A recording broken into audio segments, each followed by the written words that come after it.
Hey everybody, Powered Panda here with another controller review, and today we're going to be reviewing the Nintendo GameCube controller. This is the orange controller, and when first looking at it, it looks pretty weird.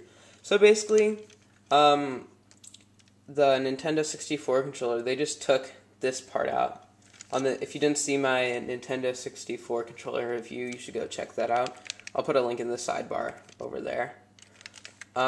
Yeah, they just took the middle part out, and they took out the Z button on the back. Then what they also took away was the buttons that you had for the C, and instead made it into its own analog stick. So you have two analog sticks.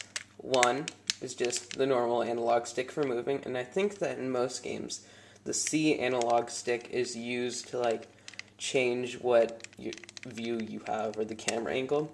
You also have your A and B buttons, and then your Y and X buttons, and your D-pad, and I have never played a GameCube game that actually uses this, which is really weird. You also have your Z button, which actually goes down really easily, which is kind of weird compared to the left and right buttons. You actually push it down, and then it doesn't work, and then you have to press it to hear that little click. And then doesn't make much sense. Why didn't they just make it so you just tap it lightly and it goes? I guess I wanted it to be like you really know that when you're actually pushing it down, because when you just lightly put your finger on, it goes down and you barely notice it. Let's look at the back. The back has these handles that are actually pretty comfortable to hold, amazingly. And still, I like the Nintendo 64 controller better than this.